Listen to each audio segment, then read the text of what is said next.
علم لنا إلا ما علمتنا إنك أنت العليم الحكيم محترم حاضرین কোরআনে মাজিদে 114টা সূরা আল্লাহ তাআলা নাযিল করেছেন। এর একটা সূরার নাম সূরা দুহা। এই আমার দিকে তাকাও বাবা, হ্যাঁ বলো তো দেখি আমি কোন সূরাতে আজকে ওয়াজ করব? মাশাআল্লাহ, এরকম শুনতেই হবে। আল্লাহ তাআলা কোন কারণে এই সূরাটা আপনাদেরকে দিয়েছেন, আপনাদের নবীর কাছে নাজিল করেছেন? একটা কারণ আছে না? এই কারণকে তাফসীরের ভাষায় শানে নুজুল বলে। সূরা বা আয়াত নাজিল হওয়ার প্রেক্ষাপটকে তাফসীরের ভাষায় কি বলে? শানে নুজুল বলেন কি? তো আমরা আগে জানবো আল্লাহ তাআলা কোন প্রেক্ষাপটে কোন কারণে এই সূরাটা নাজিল করছিলেন, তারপরে জানবো সূরার ভিতরের বক্তব্য। সুন্দর হবে না ইনশাআল্লাহ? মুহতারাম হাজিরিন, আল্লাহ পাক রব্বুল আলামিন এই পৃথিবীকে আবাদ করার জন্য মানব জাতি দুনিয়াতে পাঠালেন। এর প্রথম মানুষ এবং প্রথম নবী হযরত আদম আলাইহিস সালাম।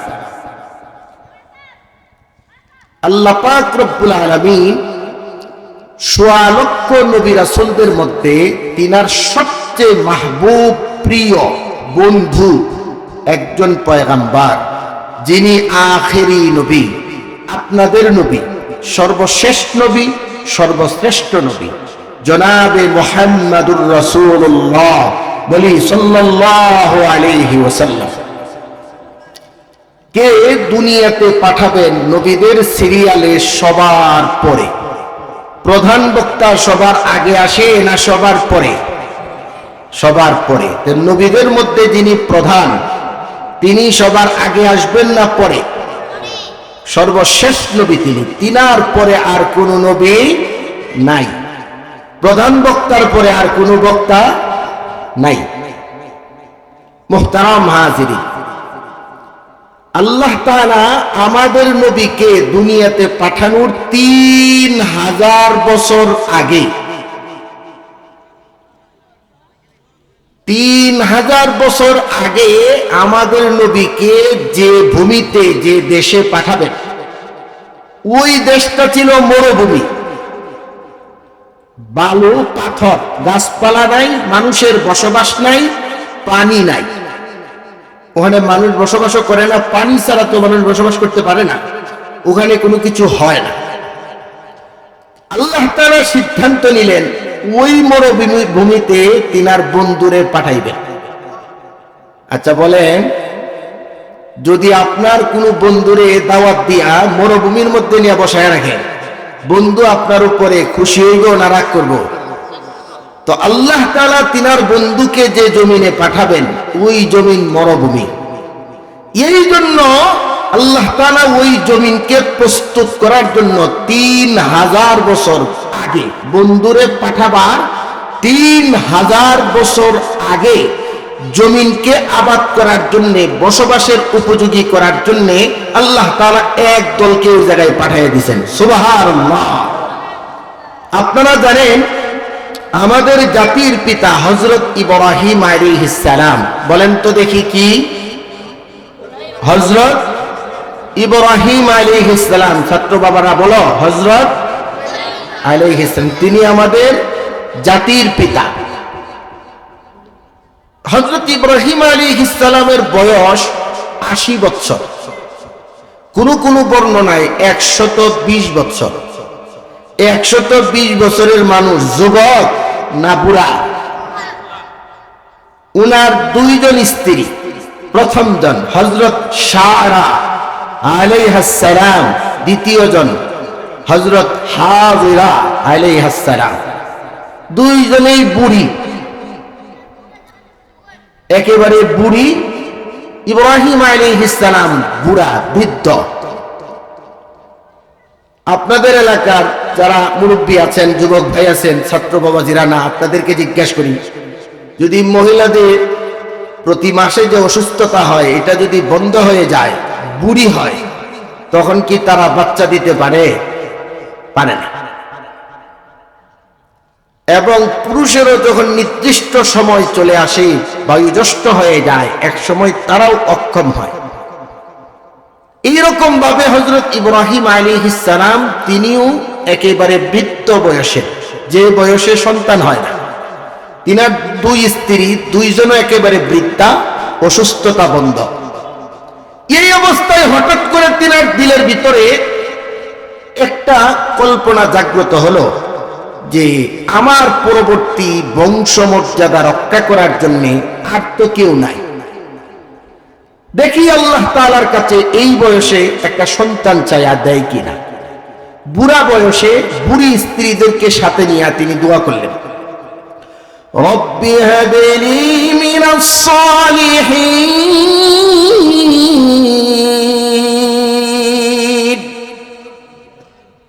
পরওয়ারদিগার আমাকে একটা নেককার সন্তান দান করেন। সুবহানাল্লাহ বলেন।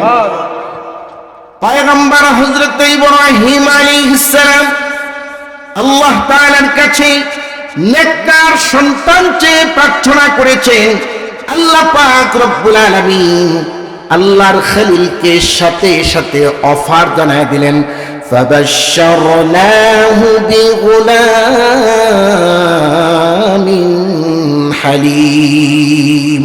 ও আমার খলিল, আমার কাছে তুমি নেককার সন্তান চেয়ে প্রার্থনা করেছো, শুনে রাখো, আমি আল্লাহ তাআলা তোমার প্রার্থনা কবুল করেছি এবং তোমাকে নেককার হযরত ইসমাঈলের সুসংবাদ দিয়ে দিলাম।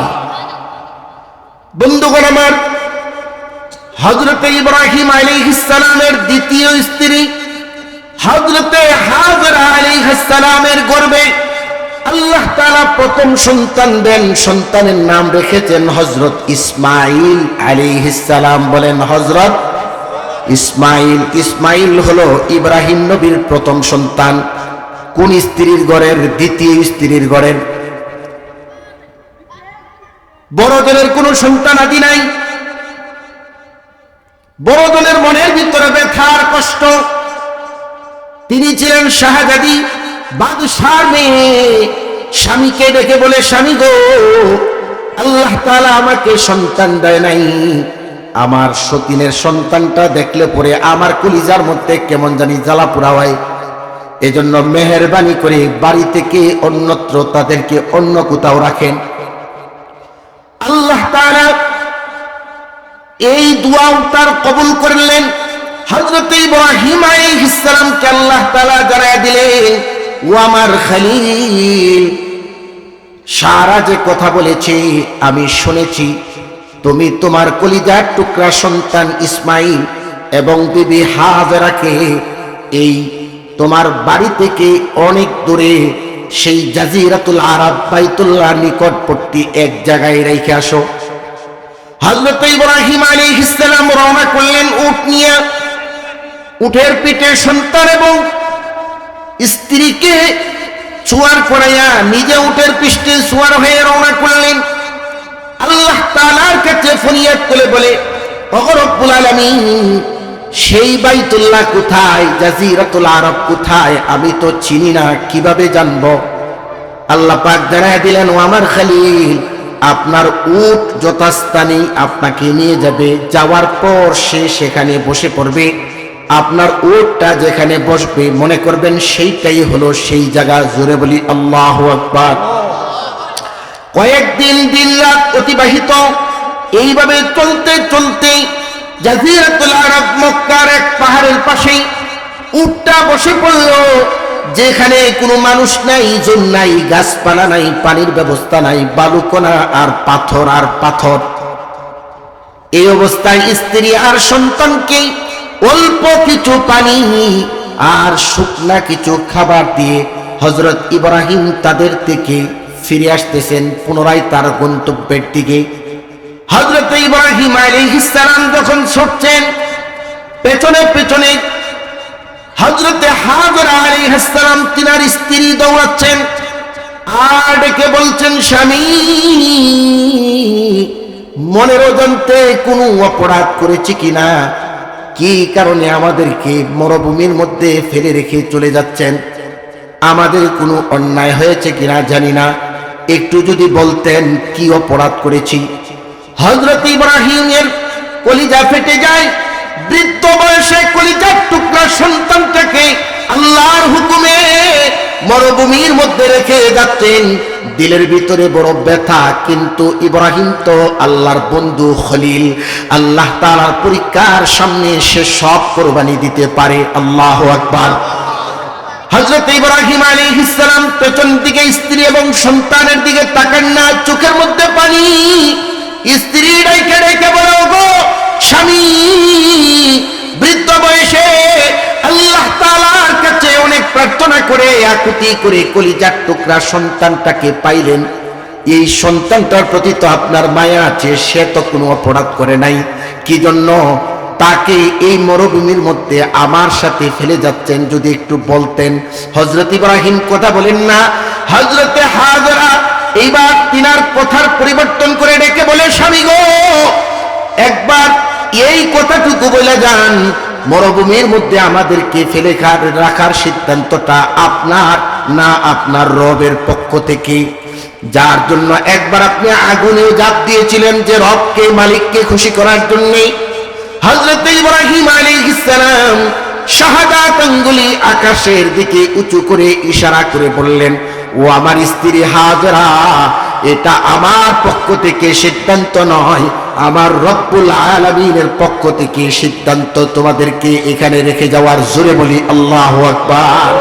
হাজরা এবার ডাক দিয়ে বলে, স্বামী, আপনি চলে যান, আমাদের আর কোনো চিন্তা নাই।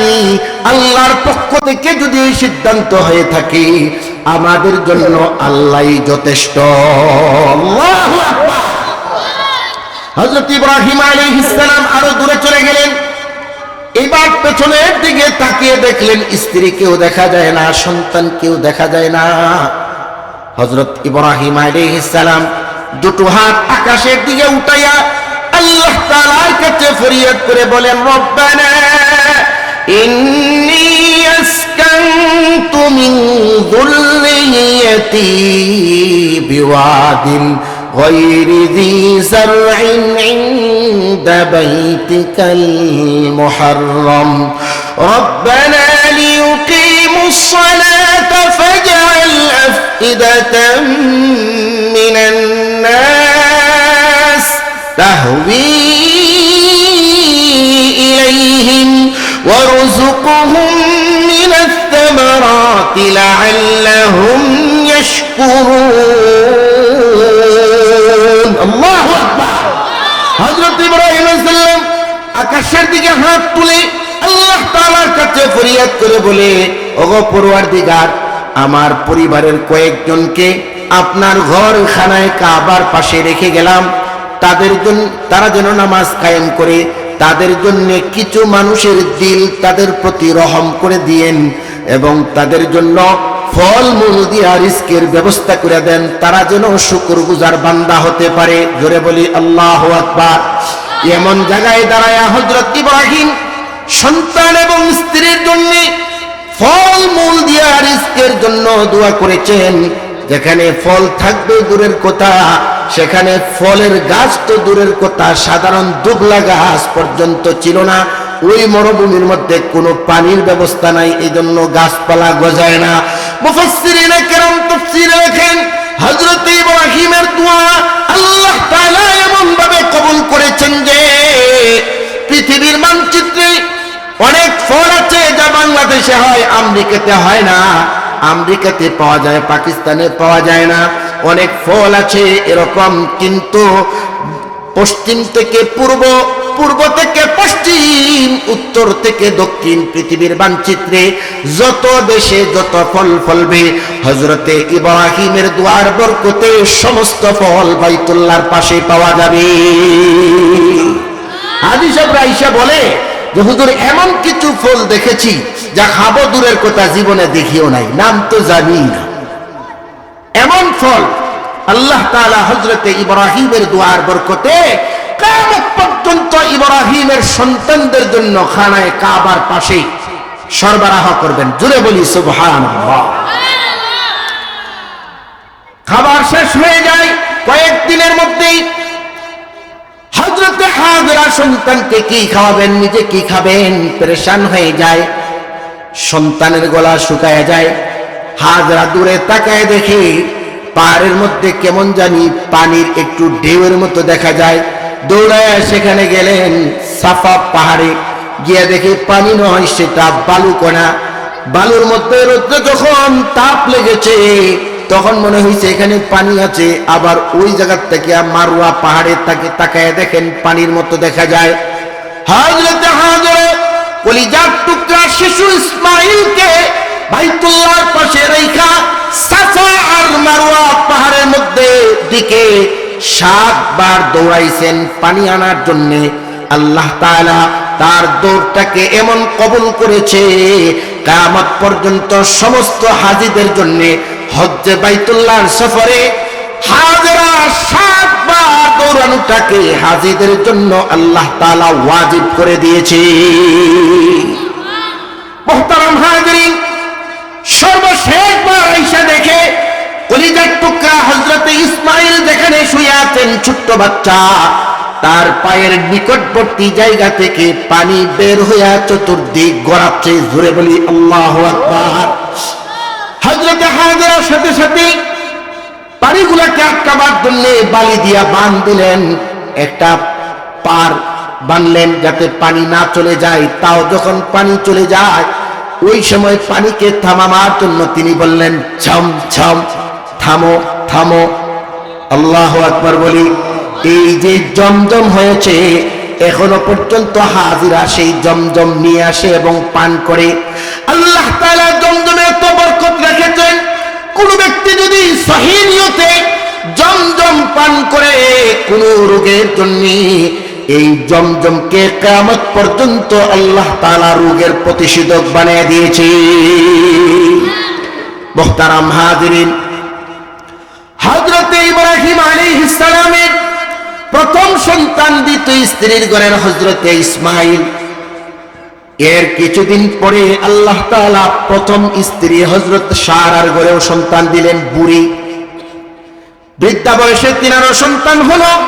হযরত ইব্রাহিম আলাইহিস সালাম প্রথম স্ত্রীর ঘরের দ্বিতীয় ছেলে সন্তানকে নাম রেখেছেন হযরত ইসহাক। বলেন ইব্রাহিম নবীর দ্বিতীয় ছেলের নাম কি? আরো জোরে কোন না? হযরত ইসহাক, তিনিও নবী। হযরত ইসহাক আলাইহিস সালামের এক সন্তান হযরত ইয়াকুব আলাইহিস সালাম, তিনিও নবী। হযরত ইয়াকুব আলাইহিস সালামের সন্তান হযরত ইউসুফ।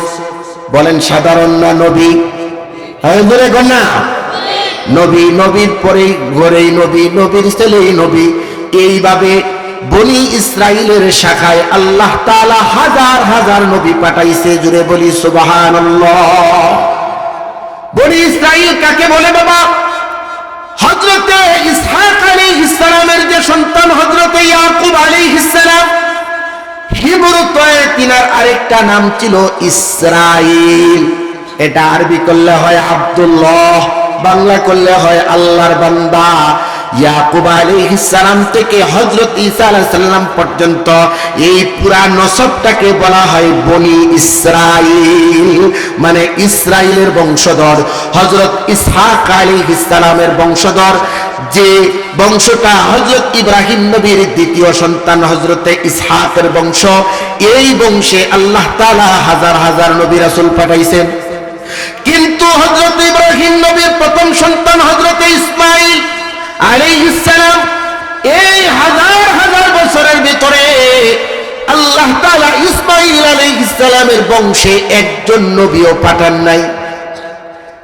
বনি ইসরাইলের ইব্রাহিম নবীর দ্বিতীয় সন্তান ইসহাক আলাইহিস সালামের বংশধর বনি ইসরাইলেরা মনে করছিল আখেরি নবীও হয়তোবা আমাদের বংশেই আসবে, কেননা এটা নবীদের বংশ। কিন্তু আল্লাহর কুদরত ভিন্ন ছিল। আল্লাহ তাআলা তিনার বন্ধুকে তিনার হাবিবকে দুনিয়ার জমিনে পাঠাবেন, এই বনি ইসরাইলের নসবে না পাঠাইয়া হযরতে ইব্রাহিমের প্রথম সন্তান হযরতে ইসমাঈল আলাইহিস সালামকে যে নবী আসার 3000 বছর আগে পাঠাইছিল মক্কায়, মনে আছে কিনা? 3000 বছর পরে এই তাদের বংশ পরস্পরায় আস্তে আস্তে হযরত ইসমাঈলের বংশ হলো কুরাইশ বংশ। জোরে বলি আল্লাহু আকবার। হযরতে ইসমাঈল আলাইহিস সালামের বংশ 3000 বছর পরে কুরাইশ বংশে আল্লাহ পাক রব্বুল আলামিন একটা নসব তালাশ করলেন, যে নসবটা হযরত আদম আলাইহিস সালাম থেকে শুরু করে আল্লাহর নবীর আম্মা এবং আব্বা পর্যন্ত এই দীর্ঘ নসবের ভিতরে হাজার হাজার বছরের ভিতরে হাজার হাজার জেনারেশনের মধ্যে একজন নারীও জেনাখোর ছিল না, আর একজন পুরুষও জেনাকার ছিল না। জোরে বলি আল্লাহু আকবার। আল্লাহ তাআলা সারা পৃথিবী বাছনি দিয়া এমন একটা পরিবারে এমন দুইজন ব্যক্তিকে সিলেক্টেড করলেন তিনার বন্ধুকে পাঠাবার জন্য। নবীর পিতা আব্দুল্লাহ এবং নবীর আম্মাজান আমেনা, হযরতে আমেনা, এই দুইজন ব্যক্তি পুত্র পবিত্র তালাশ করে বের করে তিনার বন্ধুকে হযরতে আল্লাহর নবীর পিতা আব্দুল্লাহর রেহেমে আর আব্দুল্লাহর ঔরসে আমেনার গর্বে আল্লাহর বন্ধু হাবিবে কিবরিয়া সরকার দু আলম নবী মুহাম্মদুর রাসূলুল্লাহ সাল্লাল্লাহু আলাইহি ওয়াসাল্লামের মাধ্যমে মক্কায় আনলেন। জুড়ে বলি সুবহানাল্লাহ। আল্লাহর বন্ধুকে মক্কায় পাঠাবেন, এই জন্য মক্কার মরুভূমিকে আবাদ করার জন্য আল্লাহ তাআলা 3000 বছর আগে হযরত ইব্রাহিম নবীর প্রথম সন্তান হযরত ইসমাঈলকে সেই মক্কার মরুভূমিতে পাঠিয়ে দিয়েছেন, এই জন্য যে মরুভূমি আবাদ করে সুন্দর পরিবেশ করবে। প্রধান বক্তা নবীদের শেষ নবী ইমামুল মুরসালিন হাবিবে কিবরিয়া হাবিবুল্লাহ আল্লাহর বন্ধু আসবেন 3000 বছর আগে আল্লাহ তাআলা মক্কাকে প্রস্তুত করার জন্য পাঠাইছেন। জুড়ে বলি সুবহানাল্লাহ। 3000 বছর পরে আল্লাহ নবী কুরাইশ বংশে আব্দুল্লাহর ঘরে আমেনার গর্ভে থেকে মক্কায় যখন জন্মগ্রহণ করেন, জন্মের পরেই জন্মের পূর্বেই তিনার পিতা দুনিয়া থেকে বিদায় নিয়েছেন। জন্মের মাত্র 6 বছর বয়সে আম্মা জান ইন্তেকাল করেছেন। আহারে, বাবাও নাই, মাও নাই, দাদার কাছে বড় হচ্ছিলেন। এর কিছুদিন পরে দাদাও দুনিয়া থেকে বিদায় নিলেন। কতটা অসহায়ের অবস্থা, কিন্তু নবীর আখলাক এত সুন্দর ছিল, যেই দেখতো সেই তাকে মহব্বত করত। নবীকে ভালোবাসে নাই এমন মক্কায় কোনো কাফেরও ছিল না নবুয়ত প্রাপ্তির আগ পর্যন্ত। আল্লাহর নবী যেদিকেই যাইতেন মানুষ মহব্বত করত, মাথায় হাত বুলাতো। আল্লাহর রাসূলকে শিশু বয়সে মানুষ মহব্বত করত, ভালোবাসতো, যুবক বয়সেও ভালোবাসতো। ভালোবাসার কোনো কমতি ছিল না। নবী বড় সত্যবাদী ছিলেন, আমানতদার ছিলেন, চলচাতুরি করতেন না। তিনার মধ্যে বাচ্চা সুলভ কোনো আচরণ ছিল না। ছোটবেলায় তিনি যথেষ্ট বুদ্ধিমান ছিলেন, বড়কে সম্মান করতেন, ছোটকে স্নেহ করতেন। সবচেয়ে মহত্তম সন্তানটা মক্কার হাবিবে কিবরিয়া মুহাম্মদুর রাসূলুল্লাহ বলে সাল্লাল্লাহু আলাইহি ওয়াসাল্লাম নবীর ভদ্রতা, আমানতদারিতা, সততা দেখে মক্কার আবু জাহেল কাফেররা পর্যন্ত আল্লাহর নবীকে আল আমিন উপাধি দিয়েছিল। জোরে বলি আল্লাহু আকবার। আল্লাহর নবীর বয়স আস্তে আস্তে বাড়তে লাগলো। নবীজি সাল্লাল্লাহু আলাইহি সাল্লামের বয়স হয়ে গেল 40 বছর। বলেন কত বছর? কয় না কত বছর? এতদিন পর্যন্ত নবীকে কাফেররা আল আমিন ডাকতো, আমানতদার, বিশ্বাসী, সত্যবাদী, এগুলা দিয়ে দিয়া উপাধি দিয়ে দিয়া ডাকতো। নবীজির বয়স এখন 40 বছর। আল্লাহ তাআলা বলেন, বন্ধু আমার, আপনাকে এতদিন পর্যন্ত মক্কার মানুষ চিনে মুহাম্মদ ইবনে আব্দুল্লাহ, আব্দুল্লাহর ছেলে মুহাম্মদ। আর আমি আল্লাহ তাআলা আপনার জন্য আজকে নতুন আরেকটি পরিচয় আপনার জন্য আমি ঠিক করেছি। আপনি শুধুমাত্র মুহাম্মদ ইবনে আব্দুল্লাহ নন, আপনি হলেন মুহাম্মাদুর রাসূলুল্লাহ। মুহাম্মাদুর রাসূলুল্লাহ ওয়াল্লাযীনা মা'হু আশিদ্দাউ আলাল কুফফার রুহামাউ বাইনাহুম। জোরে বলি আল্লাহু আকবার। আল্লাহ তাআলা বলেন, বন্ধু আমার, আপনার এতদিন একটা পরিচয় ছিল আব্দুল্লাহর ছেলে মুহাম্মদ, আর আজ থেকে আপনি হয়ে গেলেন মুহাম্মাদুর রাসূলুল্লাহ বলি সাল্লাল্লাহু আলাইহি ওয়াসাল্লাম। আপনার নতুন পরিচয়, আপনি রাসূল মুহাম্মদ, আপনি শেষ নবী মুহাম্মদ।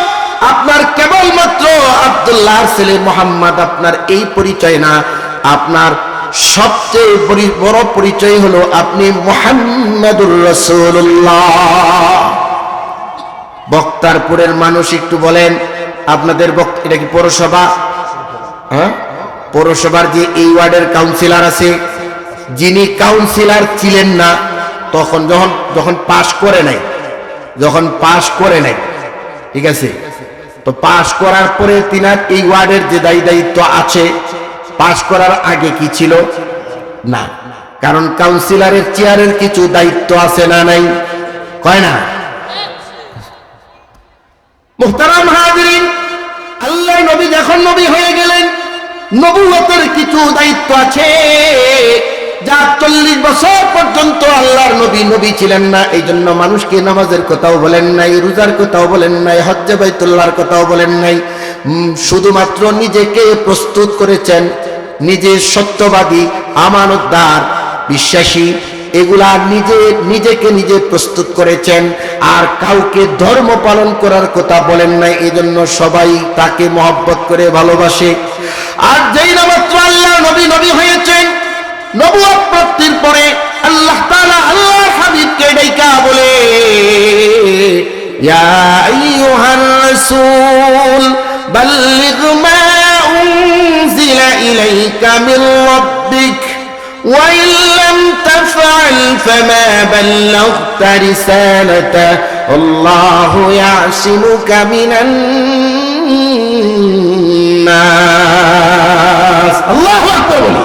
মুহতারাম হাজিরিন, আল্লাহ তাআলা বলেন, হে রাসূল করিম সাল্লাল্লাহু আলাইহি ওয়াসাল্লাম, আপনার পরওয়ারদিগারের পক্ষ থেকে আপনার উপর যাহা কিছু অবতীর্ণ করা হয়েছে তা আমার বান্দাদের নিকট তাবলীগ করে দেন, পৌঁছায় দেন। জোরে বলি সুবহানাল্লাহ। এবার বলেন তো দেখি, তাবলীগের কথা কোরআনে পাওয়া গেল কি গেল না? কয় না, জোরে কয় না? কোরআনে তাবলীগের কথা আছে কি আছে না? আছে। আল্লাহ তাআলা বলেন, বাল্লিগ, তাবলীগ করে দেন, যা বাংলা হলো পৌঁছায় দেন। যাহা কিছু অবতীর্ণ করা হয়, কি অবতীর্ণ করা হয়? কোরআন। বলেন কি?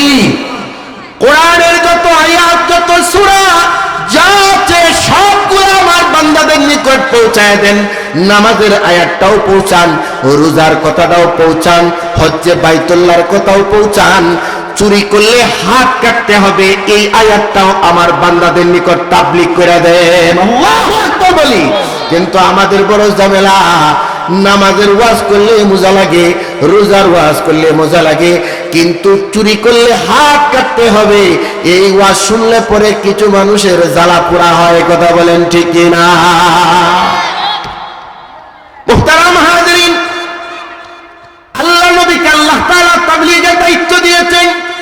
কালিমার তাবলীগ করবেন, কালিমার দাওয়াত দিবেন, তাওহীদের দাওয়াত দিবেন। আল্লাহ প্রদত্ত দায়িত্ব পেয়ে আল্লাহ নবী মক্কার উঁচু পাহাড়ের মধ্যে দাঁড়ায়া মক্কাবাসীদেরকে ডাক দিয়ে বলেন, ইয়া আইয়ুহান নাস কুলু লা ইলাহা ইল্লাল্লাহ তুফলিহুন। ও মক্কার মানুষ সকল, তোমরা পড়ো লা ইলাহা ইল্লাল্লাহ, কামিয়াব হয়ে যাইবা। জোরে বলি সুবহানাল্লাহ। কিনা আল্লাহর একত্ববাদে বিশ্বাসী ছিল না, তারা পত্তলি ছিল, তারা মূর্তির পূজা করত, তারা বিশ্বাস করত আল্লাহ আমাদের ভালো মন্দ করতে পারে, আর মূর্তি যে লাত উজ্জা মানত নামে যে মূর্তি ছিল, মূর্তিগুলাও আমাদের ভালো মন্দ করতারে। আপনারা কি বিশ্বাস করেন মা দুর্গা আপনাদের ভালো মন্দ করতে পারে? জোরে কন্যা পারে। কিন্তু বড় দুর্ভাগ্য ও লজ্জার বিষয়, আপনাদের ভোট পাওয়া বিগত সময়ে যারা চেয়ারে বসত, বহুত নেতার কাছ থেকে এমন বক্তব্য শুনেছি, এই বছর মা দুর্গা গজে চড়ে এসেছে বিদায়, ফুলে ফলে ফসলে মাঠ ভইরা গেছে। বলি নাউজুবিল্লাহ। ও বক্তারপুরের মুসলমান, বক্তারপুরের জমিনে ফুল ফল ফসল কার দান? কিন্তু দুই চারটা হিন্দু ভাইদের ভোটের জন্য আল্লাহর দেওয়া ফুল ফল ফসল মা দুর্গার পায়ে যিনি ছড়ায়া দেন, এই লোকটা আসলে মুসলমান না, লেবাসদারি মুসলমান, আসলে লোকটা মুনাফিক। কথা বলেন ঠিক কিনা? আল্লাহ তাআলা বলেন মুনাফিকরা মনে হয় মুযাবিযাবিনা বাইনা যালিক লা ইলাহা উলা ওয়ালা ইলাহা উলা। এর কোনো কালার নাই। মুসলমানদের কাছে আসে যখন, তখন আপনাদের কথা কয়, আর পূজার মধ্যে গিয়া কয় যে মা দুর্গা গদে চড়ে আসতে বিদায়, ফুল ফল ফসলে মাঠ ভরে গেছে। এর মুখে দাড়ি থাকলেও মুসলমান না, জুব্বা থাকলেও মুসলমান না, হিন্দু না, এটা হলো বাটপার। কথা বলেন ঠিক না? মুহতারাম হাজিরিন, আল্লাহ নবী সাল্লাল্লাহু আলাইহি ওয়াসাল্লাম মক্কার লোকদেরকে ডাইকা বলে মূর্তির পূজা বাদ দাও, মূর্তিকে পূজা করো না। এরা কিছু করতে পারে না, এরা তো নিজেরাই চোখে দেখে না। নিজেদের গায়ে নাকের ভিতর দিয়া, মূর্তির নাকের ভিতর দিয়া যদি বল্লা ঢুকে, মূর্তি বল্লা রেখে দিতে পারে? তো কয় না পারে? পারে না। নিজে চোখে দেখে না, হাত নাড়াচাড়া করতে পারে না। এদেরকে ক্ষুধা মনে করে লাভ কি? শুধু ক্ষুধা মনে করতো না, বাইতুল্লাহ, আপনারা হজের সময় যে তাওয়াফ করেন আল্লাহর ঘর খানায়ে কাবা, এই খানায়ে কাবার ভিতরে মক্কার পত্তালিকরা, আল্লাহ নবীর পূর্বের বংশধররা 360টা মূর্তি তারা ঢুকায়া এগুলার ইবাদত করত। বলি নাউজুবিল্লাহ। মুহতারাম হাজিরিন, আল্লাহ পাক রব্বুল আলামিন এমন পরিস্থিতিতে আল্লাহর নবীকে নবুয়ত দান করছেন, আর বললেন বন্ধু আমার, আপনি এইবার নবুয়ত আর কোরআন দুইটা আলো দিয়েছি। এক নাম্বার নবুয়তের আলো, আপনি নবী, আর 2 নাম্বার হলো কোরআন দিয়েছি। 2 আলো নিয়া মক্কার আধারের মধ্যে আপনি দাওয়াত দিতে থাকেন, মক্কা থেকে সকল আধার পাড়াবে, আলোকিত হবে। জুড়ে বলি সুবহানাল্লাহ। মুহতারাম হাজিরিন, আলোর কথা কেন আসলো বাবা? মক্কায় যে আধার ছিল, এই আধার সূর্যের আলো দ্বারা আলোকিত করা সম্ভব হবে না, চন্দ্রের আলো দ্বারা আলোকিত করা সম্ভব হবে না। এরকম লাইট যদি মক্কার অলিতে গুলিতে লাগায় দিত, আলোকিত হতো না। কেন? এটা তো রাতের আধার নয়, এটা মারাত্মক গুমরাহির আধার। কত রকমের গুমরাহি! আল্লাহরে বাদ দিয়া মূর্তি বাইতুল্লাহ ঢুকাইয়া হেরে খোদা মনে করত, মূর্তির পায়ে সেজদা দিত। যদি কন্যা সন্তান হইত, কন্যার বাবা হইছে এই লজ্জায় জীবন্ত কন্যা সন্তানটাকে পাহাড়ের মধ্যে পুঁতায়া ফেলতো মানুষ জানার আগে। এরকম প্রতি পাড়ায় পাড়ায় ঝগড়া, গোত্রে গোত্রে ঝগড়া ছিল, বছরের পর বছর রক্তপাত ছিল। মানুষের ইজ্জতের নিরাপত্তা ছিল না, মানুষের সম্ভ্রমের নিরাপত্তা ছিল না, মানুষের অর্থের নিরাপত্তা ছিল না। এমন একটা অন্ধকারে আল্লাহর নবীকে আল্লাহ তাআলা পাঠাইলেন, আর বলেন নবী গো, আপনি কোরআনের নূর যদি মক্কায় জ্বালায় দেন, মক্কা থেকে মূর্তি পূজার আধার পালাবে, জীবন্ত কন্যা সন্তানকে পুঁতে ফেলার আধার পালাবে, মক্কা থেকে সব রকমের আধার পালায়া যাবে। জোরে বলি আল্লাহু আকবার। বন্ধু আমার, আল্লাহ তাআলা বলেন কুল জাআল হক ওয়া যাহাকাল বাতিল ইন্নাল বাতিলা কানা যাহুকা। হক আসলেই বাতিল পালাবে, সত্য আসলেই মিথ্যা পালাবে, আর আলো আসলেই আধার পালাবে। কথা বলেন ঠিক কিনা? আল্লাহ তাআলা বলেন বন্ধু আমার, কোরআনের আলো মক্কায় জ্বালায় দেন, বাইতুল্লাহর ভিতরে 360টা মূর্তি পালায়া যাবে। এখন যারা হজ করছেন অথবা যারা জানেন বলেন তো দেখি, এখন কাবার ঘরে কয়টা মূর্তি আছে? কয় না কয়টা? বলেন কোরআনের আলো জ্বালানোর পরে মূর্তি পালাইছে কিনা? জীবন্ত কন্যা সন্তানকে ফুটাইতো। এখন মক্কায় যদি কোনো মেয়েকে কেউ বিবাহ করতে চায় তাহলে মোটা অঙ্কের টাকা দেওয়া লাগে। কোরআনের নূর জ্বালাবার পরে নারীর মর্যাদা কমছে না বাড়ছে? এখন মক্কার লোকেরা আরো দোয়া করে, আল্লাহ ছেলের চাইতে মেয়ে আরো বেশি দাও, কারণ মেয়ে বিয়ে দেওয়ার সময় বেশি বেশি টাকা পাওয়া যায়। কোরআনের আলো যখন আল্লাহ হাবিব দেওয়া দিলেন ১৫০০ বছর আগে, কোরআনের আলো মক্কায় এমন ভাবে প্রস্ফুটিত হলো, মূর্তি পূজার আদার পালাইছে, আর জীবন্ত কন্যা সন্তানকে পুতায় ফেলার আদার পালাইছে, গুত্রে গুত্রে ঝগড়ার আদার পালাইছে। যে মানুষের ইজ্জত আর সম্ভ্রম আর অর্থের যে হুমকি ছিল, সেই মানুষগুলা যখন নবীর কোরআনের সংস্পর্শে এসেছে, তারা এমন সুরার মানুষ হয়েছে, তাদের ব্যাপারে আল্লাহ পাক বলেন, ওয়াস-সাবিকুনাল আউয়ালুনা মিনাল মুহাজিরিন ওয়াল আনসার ওয়াল্লাযীনা ইত্তাবাউহুম বিইহসান রাদিয়াল্লাহু আনহুম ওয়া রাদু আনহু। আল্লাহ তাআলা বলেন, কোরআনের সংস্পর্শে যে আনসার এবং মুহাজির সাহাবীরা এসেছে, আল্লাহ তাআলা বলেন আনসার এবং মুহাজিরদের উপরে আমি আল্লাহ রাজি হয়ে গেলাম।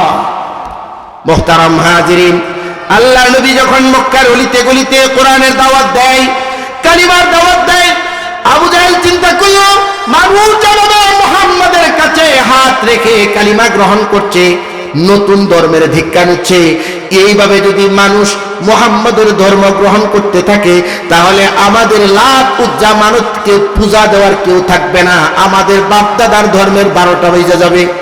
এই জন্য আল্লাহর নবীকে এই ধর্মের প্রচার থেকে বিরত রাখার জন্য বহুত অফার দিলেন। আল্লাহর নবী কোনো অফার শুনলেন না। আবু জাহেল বলল, ও মুহাম্মদ, তুমি চাইলে মক্কার প্রধানমন্ত্রী বানায় দিব তোমারে, নতুন ধর্মের প্রচার করিও না।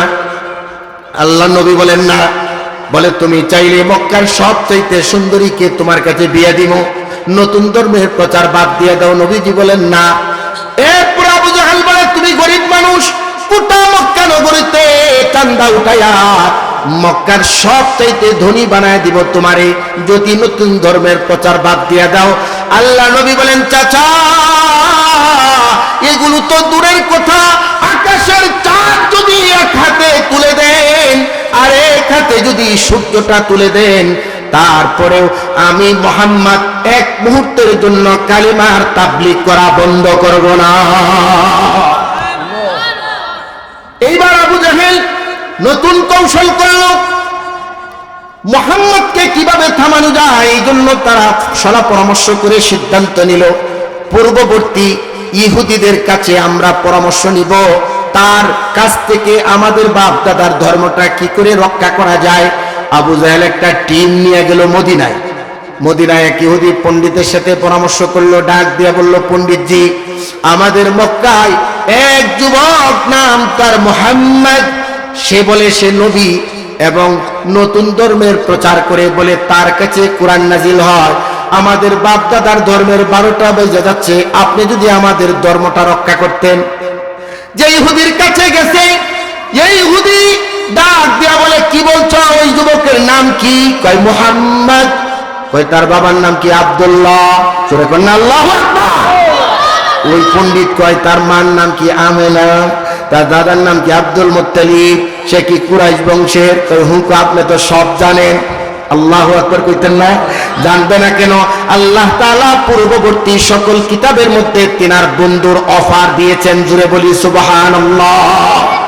মুহতারাম হাজিরিন, ইহুদি পণ্ডিত আবু জাহেল এবং তার সঙ্গপাঙ্গদেরকে পরামর্শ দিল, তোমরা আমার কাছে যেহেতু পরামর্শের জন্য এসেছো, আমার যাওয়ার দরকার নাই, তোমাদেরকে 3টা প্রশ্ন শিখাইয়া দিব। প্রশ্নের উত্তর যদি দিতে পারে মনে করবা মুহাম্মদ সত্যি নবী, তোমরাও কালেমা পড়বা। আর যদি উত্তর দিতে না পারে মনে করবা লোকটা প্রতারক। কই ভালো কথা শিখাইয়ে দেন। ইহুদি পণ্ডিত আবু জাহেলকে শিখাইলো, তোমরা গিয়ে প্রশ্ন করবে এমন একজন ব্যক্তি পূর্বে দুনিয়ায় ছিল যা সারা পৃথিবী শাসন করেছে। সূর্য উদয় থেকে অস্ত এই পুরা পৃথিবীটা শাসন করেছে একজন ব্যক্তি, তার নাম কি জিজ্ঞাসা করবা। 2 নম্বরে জিজ্ঞাসা করবা দুই পাহাড়ের মাঝখানে এক সম্প্রদায়কে বন্দী করে রাখা হয়েছে, এই সম্প্রদায়ের নাম কি জিজ্ঞাসা করবা। 3 নম্বরে জিজ্ঞাসা করবা রূহ কাকে বলে। যদি উত্তর ঠিকঠাক মতো দিতে পারে মনে করবা নবী, আর যদি উত্তর দিতে না পারে মনে করবা প্রতারক। আবু জাহেল অফারটা খুব খাইছে, দৌড়ায় আইসা আল্লাহ নবীরে কলে, মুহাম্মদ ঝগড়াঝগড়ি করতে চাই না, 3টা প্রশ্ন করব, উত্তর দিতে পারলে মনে করব সত্যি নবী, আর না দিতে পারলে কিন্তু মনে করব প্রতারক। কয় প্রশ্ন করেন। কয় 1 নম্বর সারা পৃথিবী শাসন করছে, নাম কি। 2 নম্বর 2 পাহাড়ের মাঝখানে চিপায় বন্দি করে রাখা হয়েছে এক জালিম সম্প্রদায়কে, তার নাম কি, সম্প্রদায়ের নাম কি। 3 নম্বর রূহ কাকে বলে। আল্লাহ নবী বলেন আজকে উত্তর দিব না, আগামীকাল উত্তর দিব। কবে দিব কয় না, জোরে কন্যা কবে, আগামীকাল। আগামীকাল আইছে, উত্তর দাও। কয় না আজকে উত্তর দিব না, আগামীকাল দিব। আবার আগামীকাল আইছে, কয় উত্তর দাও। কয় আজকে উত্তর দিব না, আগামীকাল দিব। এই আগামীকাল কইতে কইতে গেছে 12 দিন। বলেন কয় দিন, 12 দিন। এই সুযোগে আবু জাহেল মক্কার লিডার আবুল আহাবের স্ত্রী উম্মে জামিল, আবুল আহাব স্বয়ং নিজে গোটা মক্কা নগরীতে অপপ্রচার চালাইছে, তোমরা যাকে নবী মনে করছো সে নবী না, সে প্রতারক। আমরা প্রশ্ন করেছি কি অফার, সবাই তলাশ হইতে জুতা কিনতে গেছি, এক যুবক গিয়া কয় মামা অফার আছে পাটার দোকানে, অফার আছে। অফার অফার তলাশ করে এমবির অফার, মিনিট অফার, সব জায়গায় অফারের চাহিদা আছে না নাই। আল্লাহ তাআলা আল্লাহর হাবিবকে অফার দিলেন সূরা দুহায়। জিবরাইল বলে আল্লাহর নবী আর থাকবেন না, আল্লাহ তাআলা এমন অফার দিছে যে অফার শোনার পরে আপনি একেবারে খুশি হয়ে যাবেন। সুবহানাল্লাহ। কয় তাহলে তাড়াতাড়ি শোনাও। হযরত জিবরাইল কয় ওয়াদ-দুহা ওয়াল-লাইলি ইযা সাজা মা ওয়াদ্দাআকা রাব্বুকা ওয়া মা ক্বালা ওয়ালাল আখিরাতু খায়রুন লাকা মিনাল উলা ওয়ালাসাউফা ইউতিকা রাব্বুকা ফাতারদা। বলে বলেন আল্লাহু আকবার। মুহতারাম হাজিরিন, আল্লাহ তাআলা অফার দিয়েছেন, অফার দেওয়ার আগেই কসম করেছেন। আল্লাহ পাক বলেন ওয়াদ-দুহা, দিনের আলোর শপথ, ওয়াল-লাইলি ইযা সাজা, রাতের আঁধারের শপথ, যখন তা নিঝুম হয়ে যায়। দিন আর রাতের শপথ কসম করে আল্লাহ তাআলা আল্লাহর নবীকে বলেন মা ওয়াদ্দাআকা রাব্বুকা ওয়া মা ক্বালা। এই বলো মা ওয়াদ্দাআকা রাব্বুকা ওয়া মা ক্বালা। আল্লাহ তাআলা বলেন বন্ধু আমার, আবু জাহেল এবং কাফেররা বলে আপনার সাথে আমি সম্পর্ক ছিন্ন করেছি, আমি আল্লাহ দিনের কসম খায়া বলছি, রাতের আঁধারের কসম খায়া বলছি, আপনার সাথে সম্পর্ক ছিন্ন করি নাই। বিশেষ হিকমতের কারণে কয়েকদিন জিবরাইলকে আপনার কাছে পাঠানো বন্ধ করেছিলাম, আবার জিবরাইলকে পাঠায়া দিয়েছি, চিন্তার কোনো কারণ নাই। জোরে বলি আল্লাহু আকবার। মুহতারাম হাজিরিন, মুফাসসিরিন একরাম তাফসীরের কিতাবের মধ্যে লেখেন ওয়াদ-দুহা, দিনের আলোর শপথ করেছেন আল্লাহ তাআলা, আর রাতের আঁধারের শপথ করেছেন। এর কয়েকটি কারণ উল্লেখযোগ্য। একটি কারণ হলো আল্লাহ তাআলা সূরাটি যখন নাজিল করেছিলেন তখন কিন্তু বাবা রাত ছিল না, রাতের আঁধার ছিল না, এটা ছিল পাপের আঁধার। সূরা নাজিল হওয়ার সময় ছিল পাপের আঁধার। আল্লাহ তাআলা ওয়াদ-দুহা, আলোর শপথ করে বলেন বন্ধু আমার, কোরআনের আলো যদি মক্কায় জ্বালান তাহলে ওয়াল-লাইলি ইযা সাজা, রাতের আঁধার পালায়া যাবে। বলি সুবহানাল্লাহ। মুহতারাম হাজিরিন, আলু আপনাদের দরকার আছে না নেই? আলু আলু ওই যে আকাশে সূর্য উঠে যায়, সূর্য কোথায় দেন?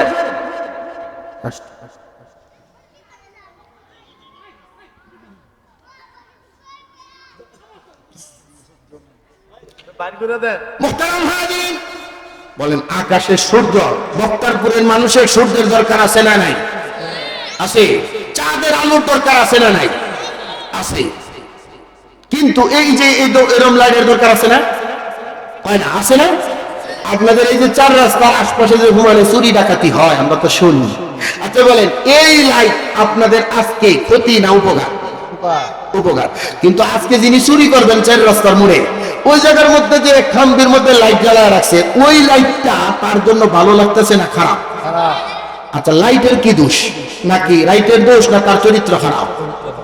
বন্ধুগণ আমার, আল্লাহ তাআলা আল্লাহর হাবিবকে আলো দান করেছিলেন দুইটা, নবুয়তের আলো আর কোরআনের আলো। মক্কার মানুষের কাছে দুই আলো নিয়ে যখন তাবলীগ শুরু করলেন, হযরত আবু বকর আলোর সংস্পর্শে আয়েশা আল্লাহর রেজামন্দি হাসিল করলো, হযরত উমর আলোর সংস্পর্শে আয়েশা আল্লাহর রেজামন্দি হাসিল করলো, হযরত উসমান, হযরত আলী, হযরত তালহা, সোয়া লক্ষ সাহাবা এই আলোর সংস্পর্শে আয়েশা আল্লাহর রেজামন্দি হাসিল করলো। কিন্তু সেই জামানার মধ্যে এই রকম বাটপা যারা ছিল, তাদের গায়ে আলো সহ্য হয় নাই। কথা বলেন ঠিক কিনা? আপনাদের এলাকায় শীতকালে যাদের বড়ই গাছ আছে, বড়ই গাছ আছে আপনাদের? বড়ই গাছের মধ্যে যে ট্যাক্স তুলে রাত্রে বেলায়, বড়ই গাছে চান্দা নেই, চান্দা বড়ই গাছ থেকেও চান্দা নেই রাত্রে বেলায়। বলেন তো কি? বাহাদুর কয় নাকি?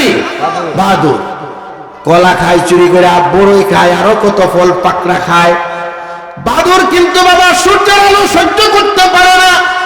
এই জন্য দেখবেন বাদুর দিনের বেলা উড়ায় না, দিনের বেলায় ঝিলা থাকে, কেশর মেশর করে। বাদুর জেনে থাকে, এ চুপ থাকে না, অনেকগুলো একসাথে থাকে, চিল্লাচিল্লি করে, কেশর মেশর করে। আচ্ছা, এই যে চিল্লাচিল্লি করে, আপনারা কি মনে করেন হেরা মামুর বাড়ি আর শ্বশুর বাড়ির গল্প করে? না। হাকিম মুহাম্মদ মুজাদ্দিদুল মিল্লাত শাহ আশরাফ আলী থানভী রাহমাতুল্লাহ আলাইহি বলে, বাদুর যেন তার ভাষায় সূর্যের সমালোচনা করে। কি সমালোচনা?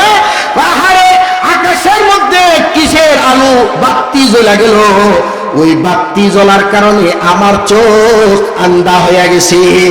সূর্যের আলোতে বাদুর চোখে দেখে না, কয় আকাশে সূর্য উদয় হওয়ার কারণে আমি অন্ধ, এখন আমি কলা খাইতে পারি না, বড়ই খাইতে পারি না, আরো যত রকমের ফল চুরি করে খায়, এগুলা খাইতে পারে না। এই জন্য বাদুর সূর্যের সমালোচনা করে। একটু জোরে করে কন্যা কথা বলেন ঠিক কিনা? মুহতারাম হাজিরিন, সূর্যের কোনো দোষ না, বাদুরের চরিত্র খারাপ। মুহতারাম হাজিরিন, আজ থেকে ১৫০০ বছর আগে মানুষ রূপী কিছু বাদুর ছিল।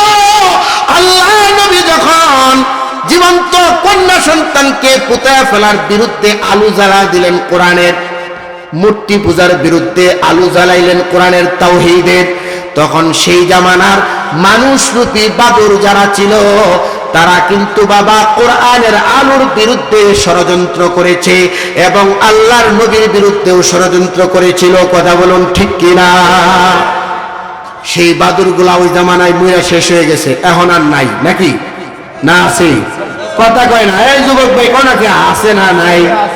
যদি নাই থাকতো তাহলে বিগত সময়গুলোতে কোরআনের সঠিক কথা বলার অপরাধে আলেমদেরকে, বাংলার বড় বড় শাইখুল হাদিস, বড় বড় উলামায়ে কেরামদেরকে চুরের মতো হাত করা পড়ায়া, ড্যান্ডাবেরি পড়ায়া, মাথায় হেলমেট পড়ায়া, বুকের মধ্যে এরকম বুলেট প্রুফ জ্যাকেট লাগায়া, এই কোর্ট থেকে ওই কোর্ট, এই জেল থেকে ওই জেল, মাসের পর মাস যে রিমান্ডে রাখছিল, তারা কারা? এদের বাপদাদা ছিল আল্লাহর নবীর বিরোধিতাকারী, আর এরা হলো নবীর ওয়ারিস হযরত উলামায়ে কেরামদের বিরোধিতাকারী। কথা বলেন ঠিক কিনা? মুহতারাম হাজিরিন, কেমনে বুঝবেন? এরাও তাদের নাতিপুতি, বুঝার একটা সুরত আছে। কোন আলেম, উলামায়ে কেরাম, জাতির রাহবার হযরত উলামায়ে কেরাম সব সময় যুগের সকল চ্যালেঞ্জকে গ্রহণ করে আল্লাহর কোরআনের সঠিক কথাগুলো জাতির সামনে তুলে ধরবে।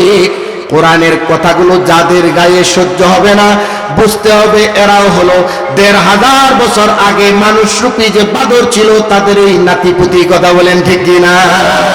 তেমন যদি এই জায়গার মধ্যে আমি যদি কোরআনের আইন নিয়ে কথা বলি, কেউ যদি দাঁড়ায়া তার জ্বালা পোড়া শুরু হয়, আয়া কয় হুজুর রাজনীতি করেন না, মনে করতে হবে এর দাদাও ছিল সেই জামানার বাদুর। কথা বলেন ঠিক কিনা? মুহতারাম হাজিরিন, কোরআনটা তোমার দলের গঠনতন্ত্র নয়, তোমার দলের মতো করে আমার বয়ান করতে হবে। কোরআন সর্বকালের সর্বশ্রেষ্ঠ কিতাব, এটা আল্লাহর বাণী।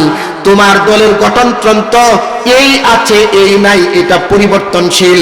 আল্লাহর কোরআন কখনো পরিবর্তন হবে না। কথা বলেন ঠিক কিনা? মুহতারাম হাজিরিন, এক লোকের বাচ্চা হয় আর মরে যায়, অনেক সময় হয় না এরকম? বাচ্চা হয় মরে, তো শেষে অনেক জায়গায় মানত করলো, মসজিদে, মাদ্রাসায়, বাজারেও দিল, বাচ্চা আর টিকে না। শেষে একবার মানত করছে যে এইবার যদি বাচ্চা টিকে তাহলে শয়তানরে ৫০০ টাকা দিবে। কয় না, বুঝে না কিছু, আসতেও জানে না, কানতেও জানে না, বাসার থেকে বউ কইলা দিছে নাকি, শয়তানরে ৫০০ টাকা দিব মানত করছে। কথা বুঝতেছে? এখন ছেলে হইছে, মাশাআল্লাহ, আব্বাও ডাকছে, কিন্তু শয়তানরে যে ৫০০ টাকা দিব, শয়তান তো খুঁজে পায় না। হাই সর্বনাশ, শয়তান খুঁজা, আবার ছেলের শীত বেশি পড়ছে, ঠান্ডা লাগছে, কাশে, সর্বনাশ, আমি যদি মানত পুরা না করতে পারি, যদি সন্তান এটা মরে, এই জন্য খুঁজতে খুঁজতে খুঁজতে খুঁজতে সুন্দরবন গেছে, অনেক বড় জঙ্গল, ওই জায়গায় গিয়া শয়তান তালাশ করে। ঘুরতে ঘুরতে ঘুরতে ঘুরতে আরেক দৈত্য দানব জিন জাতির লোকে দেখা, এটা জিজ্ঞেস করে, কিরে আদম সন্তান, এই গভীর জঙ্গলে তুই আসলি কে লিগা, কি দরকার তোর এখানে? কয়, দরকার, আমি তো মহা বিপদে আছি, শয়তানের নামে ৫০০ টাকা মানত করছিলাম, এই শয়তানরে পাইও না, দিতেও পারি না, খুঁজতে আইছিলাম যে জঙ্গলের মধ্যে যদি পাই কমপক্ষে মানতটা পুরা করতাম। এই দৈত্য দানব কয়ে দিছে, বোকা কোথাকার, শয়তান কি এই জঙ্গলে থাকে? কই থাকে? শয়তান থাকে তোর আশপাশে। আমার আশপাশে শয়তান থাকে, আমি চিনি না, তাইলে আলামতটা একটু কয়ে দাও। আলামতটা হইলো, যখনই কোন উলামায়ে কেরাম কোরআনের আইনের কথা কোরআন দিয়ে কথা বলবে, যখন দেখবা দাঁড়ায় নিয়ে আইসা কেউ বাধা দিবে, এইটাই হলো হেটা। কথা বুঝতেছেন? মনে বুঝেন নাই, ঘুরে কোন বুঝতেছেন? এখন এই যে একজন আইছে, উনি মাইক চালাইতেছে, উনি আইছে ক্যামেরা চালাইতেছে, আমি আইছি ওয়াজ করতে, আপনারা আইছেন ওয়াজ শুনতে। ওই লোক কেউ ওয়াজ মাহফিলে যায়, মসজিদে শুক্রবারে যায়, কিন্তু উদ্দেশ্য নামাজ না, উদ্দেশ্য ওয়াজ শোনা না, ওই হেরে তালাশ করে। ভাগ্য কি খারাপ, একদিন এক ওয়াজের মধ্যে এক হুজুর তো চুরির হাত কাটো ওয়াজ শুরু করছে। এটা আল্লাহর আইন কিনা? কয় না, আল্লাহর আইন কিনা? আইন। যেই চুরির হাত কাটো, জেনা করে পাথর মারো, হুজুর যখন বয়ান শুরু করছে, আরেকজন হলো হেই শ্রেণীর মাস্টার, ওনার গায়ে ভাল লাগতেছে না খারাপ লাগতেছে? খারাপ লাগতেছে। উনি আগে হুজুর এটা বাদ দিয়ে রাজনীতির কথা বাদ দেন, কোরআনের কথা কন। এই বেড়াই কি এতক্ষণ কোরআন দিয়া কয় নাই? বলে না কেন? মানে ভাল লাগতেছে না। তো উনি তো তারই তালাশ করতেছিল এতদিন, যেই না খারাই এই কথা কইলো, আর পেছনের কুড়াই থেকে ডাক দিয়া বলে, এই শয়তান দাঁড়া, বহুদিন পরে তোরা খুঁজে পেয়েছি, ৫০০ টাকা মান্নত লইয়া যা। মোহতারাম হাজিরিন, আমি বয়ান করতেছি, আপনারা খুব খেয়াল করে শুনেন, কোন শয়তান এই জায়গাও তো আসতে পারে। মোহতারাম হাজিরিন, আল্লাহ তাআলা বলেন, ওয়াদ-দুহা ওয়াল-লাইলি ইযা সাজা, দিনের আলোর শপথ, রাতের আকারের কসম, ওগো আমার বন্ধু, আমি আল্লাহ আপনার সাথে করেছি। একদিন, ২ দিন, ৩ দিন উত্তর দিবে বলে বলে ১২ দিন অতিবাহিত হয়েছে, উত্তর দিতে পারে নাই। সে নবী না প্রতারক?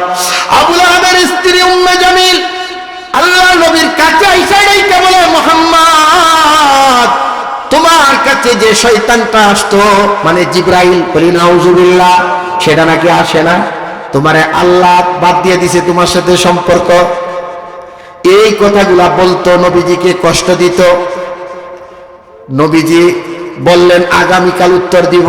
আমরা অনেক সময় বলি আগামীকাল একটা সবক শিখে নেই। আগামীর কোনো কথা কাউকে স্বীকার করলে ইনশাল্লাহ বলতে হয়, আগামীর কথা বললে ইনশাল্লাহ বলতে হয়। বলেন, আগামীর কথা বললে, ভবিষ্যতের কথা বললে যেমন বিআই বিয়ের দাওয়াত দিছে, বিআই আগামী শুক্রবার আমাগো বাড়ি দাওয়াত, এই আগুনে বিআই না ইনশাআল্লাহ আসবো, কি কয় না? আরে জোরে না ইনশাআল্লাহ। আগামীর কথা বললে কি বলতে হবে? কিন্তু নবী ইনশাআল্লাহ বললেন না। কেন বললেন না? নবী ভুল করেন নাই। আল্লাহ তাআলা হাবিবে কিবরিয়ার মাথা থেকে ইনশাআল্লাহ সরায় দিয়েছে, এই জন্য যে বক্তারপুরের মুসলমানকে শিক্ষা দিতে হবে ইনশাআল্লাহ না কইলে মাঝে মধ্যে এমন বিপদে পড়া লাগে। কথা বলেন ঠিক না? আল্লাহ নবী ইনশাআল্লাহ বলেন নাই, এই আল্লাহ তাআলা মাথা থেকে বুলাইছেন। এই জন্য কিয়ামত পর্যন্ত নবীর উম্মতদের মধ্যে এই শিক্ষা এখানে আছে। কথা বলেন ঠিক কিনা? এজন্য ভবিষ্যতের কথা বললে কি বলবো? জোরে কয় না, ওই কথা বল না, জোরে দাও কি ইনশাআল্লাহ, আরো জোরে। এটাই ওয়াজ। ভবিষ্যতের কথা বললে জোরে বলেন কি বলবো? আর বর্তমানে আমি এক হাজি সাহেব, আসসালামু আলাইকুম হাজি সাহেব কেমন আছেন? কয় ইনশাআল্লাহ ভালো আছি। আহারি হজ করে আইছে, কোন জায়গায় ইনশাআল্লাহ কোন লাগে, কোন জায়গায় আলহামদুলিল্লাহ কোয়া লাগে কিচ্ছু বুঝে না। বর্তমানের কোনো কথা বললে বলতে হয় আলহামদুলিল্লাহ। কি বলতে হয়? আলহামদুলিল্লাহ। ভাই কেমন আছেন? আলহামদুলিল্লাহ। বোন বিয়াই কেমন আছেন? কি বলবেন? আলহামদুলিল্লাহ। এটা ইনশাআল্লাহ না, ইনশাআল্লাহ হলো ভবিষ্যৎ, আর আলহামদুলিল্লাহ মানে কি বর্তমান। কথা বুঝতেছে বন্ধুগণ আমার? আল্লাহ নবী 12 দিন অতিবাহিত হয়েছে, জিবরাইল আসে না। নবীজি উত্তর দিতে পারে না। নবীদের ধারণা ছিল জিবরাইল প্রতিদিন 10-12 বার বেশি আই। আমি যদি নবীরে বলি, জিবরাইলকে বলি, জিবরাইল আল্লাহর কাছ থেকে 3 প্রশ্নের উত্তর জিজ্ঞাসা করে আমাকে জানায় দাও, তত উত্তর দিয়ে দিব। কিন্তু 12 দিন ইনশাআল্লাহ না বলার কারণে জিবরাইল আসে নাই। পেয়ে যেতেছে গরু কিনতে, আরেক বিয়ের লোকের পথে দেখা, জিজ্ঞেস করে কই যান? কই গরু কিনতে। কই মিয়া ইনশাআল্লাহ। কোন ইনশাআল্লাহ? পকেটে টাকা আছে, বাজারে গরু আছে, ইনশাআল্লাহ কি? কারণ বাজারে ঢুকার পরে পকেট থেকে লয়ে গেছে, এখন মনটা বেজার করে এই পথেই যায়। ওটার লোকে আবার দেখা, জিজ্ঞাসা করে বিয়াই কি হয়েছে, গরু কিনেন নাই? কই ইনশাআল্লাহ চুরে নিছে। ইনশাআল্লাহ বলতে হবে। ভবিষ্যতের কথা বলার পূর্বে ইনশাআল্লাহ বলতে হবে। কথা বলেন ঠিক কিনা? মুহতারাম হাজিরিন, 12 দিন অতিবাহিত হলো। মক্কায় সমালোচনা, মুহাম্মদ নবী না, কথা না, ব্যাপক সমালোচনা। 12 দিন পরে আল্লাহ তাআলা হযরতে জিবরাইলকে আল্লাহর নবীর কাছে পাঠিয়ে দিলেন। জিবরাইল আইসা দেখে নবীর চোখে পানি। জিবরাইলকে দেখে আল্লাহর নবী কয়, জিবরাইল তুমি না আমার বন্ধু, তাহলে এই 12টা দিন কেন তুমি আসলে না? জিবরাইল ডাইকা ডাইকা বলে, ওগো আল্লাহর নবী, আমিও তো আপনার কাছে আসার জন্য বেকারার ছিলাম, কখন আমি আপনার কাছে আসব? কিন্তু আমি তো রবের হুকুমের গোলাম। আপনার স্ত্রীর জন্য আল্লাহর জান্নাত আছে, তবে সবার নামে জান্নাত থাকলেও সব মানুষ জান্নাতে যাবে না। আবু জাহেল যাবে না, নমরুদ যাবে না, ফেরাউন যাবে না, হামান যাবে না, কারুন যাবে না, তাদের নাতি পুতিরাও যাবে না। জোরে বলেন ঠিক কিনা? তাহলে তাদের জান্নাতগুলো কি হবে?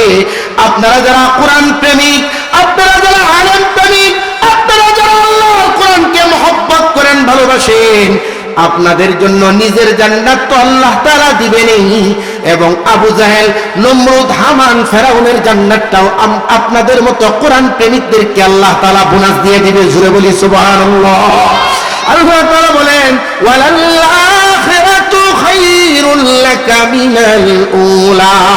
বন্ধু আমার, আপনার জন্য দুনিয়ার তুলনায় পরকাল উত্তম। কেন দুনিয়ার তুলনায় পরকাল উত্তম? দুনিয়ায় আপনার কত কষ্ট, আর পরকালে আমি আল্লাহ তাআলা আপনাকে মাকামে মাহমুদ দান করব, আপনাকে কাউসার দান করব। আমি আল্লাহ তাআলা পরকালে আপনার মর্যাদা দুনিয়ার চাইতে আরো বেশি বেশি বাড়াবো। জোরে বলি সুবহানাল্লাহ।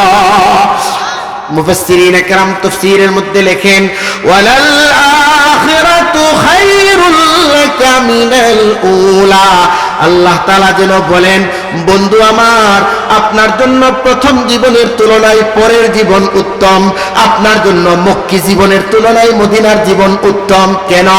মক্কায় আপনাকে আবু জাহেল ছুটি মারে, আবু জাহেল আপনার গায়ে পাথর নিক্ষেপ করে, আবু জাহেল আপনার গলায় গামছা লাগায় টানাটানি করে, আবু জাহেল আপনাকে পাগল বলে, আবু জাহেল আপনার মারে, আপনার হুবাইবকে মারে, আপনার খাব্বাবকে মারে, আপনার আম্মারকে শহীদ করে দেয়, আপনার ইয়াসারকে শহীদ করে দেয়, আপনার সুমাইয়াকে লজ্জাস্থানে বর্ষা মেরে আবু জাহেল শহীদ করে আপনি কিচ্ছু করতে পারেন না। তবে বন্ধু আমার, আপনি অচিরেই মদিনায় হিজরত করবেন। মদিনায় হিজরতের পরে আমি আল্লাহ তাআলা আপনাকে মদিনার প্রধানমন্ত্রী বানায়া দিব। জোরে বলি আল্লাহু আকবার। আল্লাহ তাআলা বলেন, বন্ধু আমার, আপনি আমার কাছে দোয়া করেন, ওয়া কুর রব্বি আদখিলনি মুদখালা সিদকিন ওয়া আখরিজনি মুখরাজা সিদকিন ওয়াজআল মিন লাদুনকা সুলতানান নাসীরা। আল্লাহ তাআলা বলেন, বন্ধু আমার, আপনি আমার কাছে দোয়া করেন রাষ্ট্র ক্ষমতা চেয়ে, সুলতান নাসির চেয়ে। আল্লাহর শিখানো দোয়ায় আল্লাহর নবী যখন রাষ্ট্র ক্ষমতা চাইলেন, মক্কা থেকে মদিনায় হিজরতের পরে আল্লাহ তাআলা তিনার বন্ধুকে মদিনার প্রধানমন্ত্রী বানায়া দিয়েছে। একটু আল্লাহু আকবার কইতেন না? একটু জোরে কর। আপনার পছন্দের মানুষজন নমিনেশনটা পাইছিল আর কি, তখন যে এই যে কালামপুর বাজারে গেছে চিল্লেন না মারছিলেন, এরকম হয় নাই। জোরে কর আল্লাহু আকবার। মুহতারাম হাজিরিন, আল্লাহর নবী মদিনার প্রধানমন্ত্রী তিনি একাই না, হযরত ইউসুফ আলাইহিস সালাম তিনিও ছিলেন রাষ্ট্রপ্রধান, হযরত সুলাইমান আলাইহিস সালাম তিনিও ছিলেন রাষ্ট্রপ্রধান, হযরত দাউদ আলাইহিস সালাম তিনিও ছিলেন প্রধান রাষ্ট্রপ্রধান। বুঝতেছেন কথা? হযরত আবু বকর তিনিও ছিলেন রাষ্ট্রপ্রধান, হযরত ওমর, হযরত উসমান, হযরত আলী রিদওয়ানুল্লাহি তাআলা আলাইহিম আজমাইন তিনারা ছিলেন রাষ্ট্রপ্রধান। রাষ্ট্রপ্রধান কি রাজনীতি ছাড়া হয় না? রাজনীতি কইরা হয়, কয় না? তাইলে কেউ যদি বলে রাজনীতির কথা বাদ দেন, তাহলে ইসলাম সে বুঝে নাই, কারণ তার নবী রাজনীতি করে রাষ্ট্রপ্রধান ছিল। কথা বলেন ঠিক কিনা? হযরত আবু বকর রাষ্ট্রপ্রধান ছিল, হযরত ওমর রাষ্ট্রপ্রধান ছিল, হযরত ওসমান, হযরত আলী রাষ্ট্রপ্রধান ছিল। বন্ধু, তুমি কোরআনের সব অংশ মানবা কি মানবা না সিদ্ধান্ত তোমার, কিন্তু কোরআনের রাষ্ট্র পরিচালনার কথাগুলো বাদ দিয়ে দেওয়ার ক্ষমতা তোমাকে কেউ দেয় নাই। কথা বলুন ঠিক কিনা? মুহতারাম হাজিরিন, আল্লাহ তাআলা বলেন, ওয়ালাল আখিরাতু খায়রুল লাকা মিনাল উলা। বন্ধু আমার, আপনার জন্য প্রথম জীবনের তুলনায় পরের জীবন উত্তম, আপনার জন্য মক্কি জীবনের তুলনায় মদিনার জীবন উত্তম, আপনার জন্য দুনিয়ার তুলনায় পরকাল উত্তম। ও বক্তারপুরের মুসলমানেরা, আপনারা একটু আওয়াজ করে বলেন, আপনাদের জন্য দুনিয়া উত্তম না পরকাল? কেন পরকাল উত্তম এটা একটু শুনেন সংক্ষিপ্ত আকারে। দুনিয়া উত্তম বাবা কুকুরের জন্য, বিড়ালের জন্য, সকল প্রাণীর জন্য, আপনার জন্য না। কেন?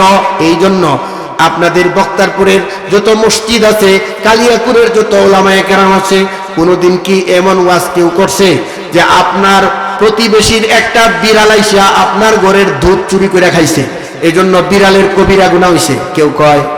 কয় না? কেউ কয়? বক্তারপুরের বাগান থেকে 4টা শিয়াল আইসা আপনাদের হাজী সাহেবের ঘরের 2টা ছাগল ডাকাতি করে নিয়ে গেছে, এই জন্য শিয়ালের কবিরা গুনাহ হইছে? কেউ কয়? আপনাদের বক্তারপুরের কুত্তিটা কালামপুরের কুত্তার সাথে রাস্তার মধ্যে প্রকাশ্যে যৌনাচার করতেছে, কোন ইমাম সাহেব কইছে কুত্তার কবিরা গুনাহ হইছে? কেন? তাদের জন্য শরীয়ত নাই, তারা যা ইচ্ছা তা করবে। কথা বলেন ঠিক কিনা? কোনো গুনাহ নাই। কিন্তু এইসব দেখা বক্তারপুরের কোন যুবক যদি বলে বিড়ালে চুরি করলে যদি অসুবিধা না হয়, শিয়ালে ডাকাতি করলে যদি অসুবিধা না হয়, কুত্তায় যতাই ততাই যার তার সাথে যৌনাচার করলে যদি অসুবিধা না হয়, আমি করলে অসুবিধা কি? দোস্ত, তোমারে দেখতে মানুষের মতো হলেও তুমি কুত্তা। কথা বলেন ঠিক কিনা? তুমি বিড়ালের মতো চোর, তুমি কুকুরের মতো দর্শক, তুমি শ্রীগালের মতো ডাকাত। এটা প্রাণীর জন্য মানাই, তোমার জন্য না। শিয়ালরে বানাইছেন আল্লাহ দুনিয়ার জন্য, তোমারে বানাইছেন আল্লাহর জান্নাতের জন্য। শিয়ালের হিসাব নাই, তোমার হিসাব আছে। কথা বলেন ঠিক কিনা? মুহতারাম হাজিরিন, যেমন যদি বলেন, কেউ যদি বলে কুকুরে যদি করতে পারে আমি পারবো না কেন, সে আসলে দেখতে মানুষের মতো হলেও আসলে মানুষ না, কুকুরের মতোই। কথা বলেন ঠিক কিনা?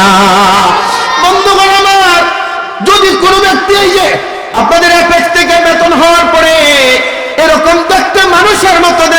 কোনো কুত্তার বাচ্চা যদি অস্ত্র টেকায়া আমার ভাই বোনদের কাছ থেকে মোবাইলটার বেতনের টাকাটা চিনায় নেয়, ওরে দেখতে মানুষের মতো দেখা গেলেও আসলেই তো কুত্তা। কথা বলেন ঠিক কিনা? আছে কিনা? কয় না আছে কিনা? হ্যাঁ। তবে পাগলা কুত্তা থাকলে লাঠিও দরকার আছে না নেই? পাগলা কুত্তা থাকলে লাঠিও দরকার আছে, কারণ সব কুত্তারে যা যা বলে যায় না, কিছু কুত্তা খেদাইতে হইলে শক্ত লাঠি লাগে। কথা বলেন ঠিক কিনা? মুহতারাম হাজিরিন, আল্লাহ তাআলা বলেন ওয়ালা সাউফা ইউতিকা রাব্বুকা ফাতারদা। বন্ধু আমার, আপনাকে অচিরেই এমন একটা কিছু দিব যা পেয়ে আপনি একেবারেই খুশি হইয়া যাবেন। জোরে কই সুবহানাল্লাহ।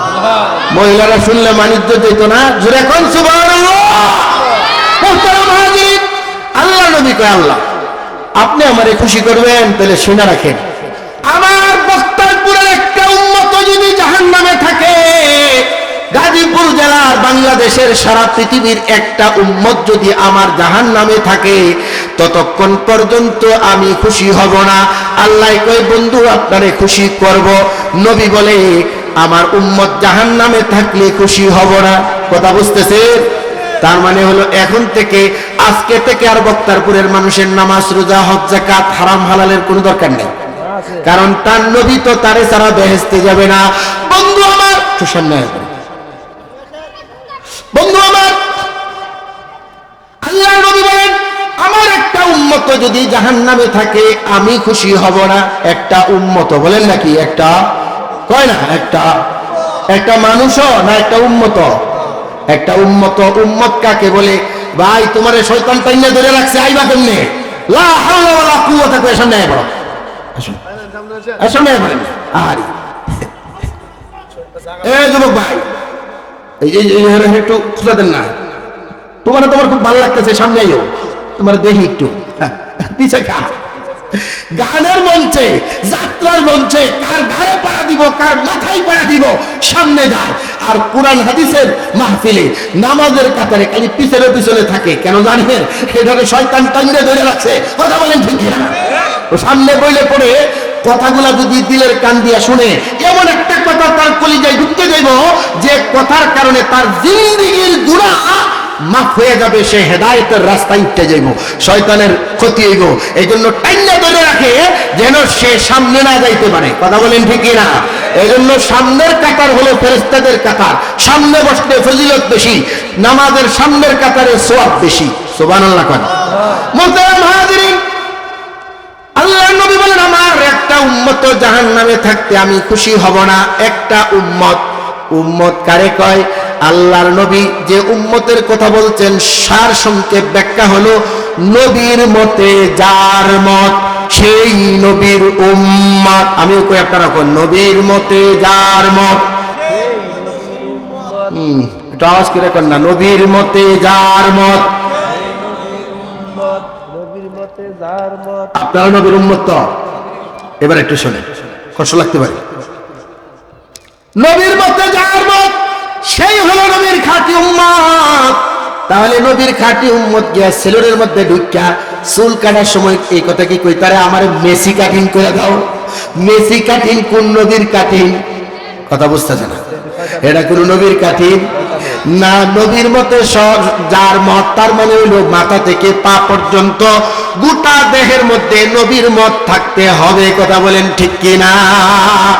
চেহারায় নবীর মত দাঁড়ি, ডিউটি ছাড়া ডিউটিতে শার্ট পরা লাগতে পারে, বাহিরে আসতে পরে এই হাঁটু থেকে কমপক্ষে 4 আঙ্গুল নিচে, এটা আপনার ইউনিফর্ম, মুসলমানদের ইউনিফর্ম, এটা নিসফে সাক জামা। কথা বুঝতেছেন? এটা নবীর মত। সারা জিন্দেগি তার ব্যবসা বাণিজ্য, ব্যক্তি জীবন, পারিবারিক জীবন, সামাজিক জীবন, রাজনৈতিক জীবন, রাষ্ট্রীয় জীবন, সব জায়গায় যে নবীর মতকে অনুকরণ করে সেই হলো নবীর সাচ্চা উম্মত। কথা বলেন ঠিক কিনা? আর যিনি ওরকম ওয়াজ মাহফিলে আইসা বলে সুন্দর সুন্দর কথা, আবার পূজায় গিয়া কয় মা দুর্গা আসছে বিদায় ফুল ফল ফসলে বক্তারপুরের মাঠ ভরে গেছে, ইনি নবীর খাঁটি উম্মত নয়, উনি হলেন মুযাবযাবিনা বাইনা যালিক লা ইলাহা উলা ওয়ালা মাওলা, যখন যেমন তখন তেমন, আপনাদের কাছে আইসা একরকম, ওখানে গিয়া আরেক রকম।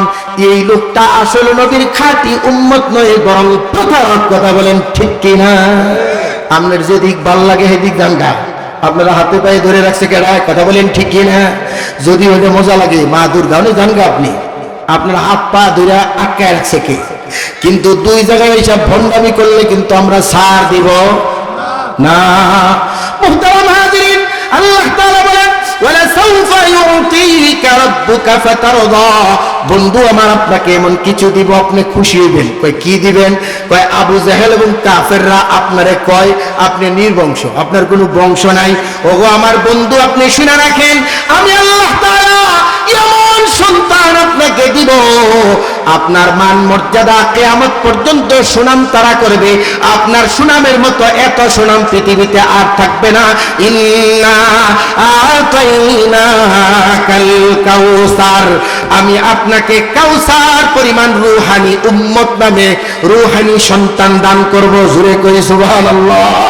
আবু জাহেল কইছিল মুহাম্মদ পর্যন্ত তার নাম নিশানা শেষ হয়ে যাবে, তার ছেলে নাই, খালি মাইয়া আছে। আল্লাহ তাআলা কয় আবু জাহেলের 14 গোষ্ঠী নিশ্চিহ্ন হয়ে যাবে।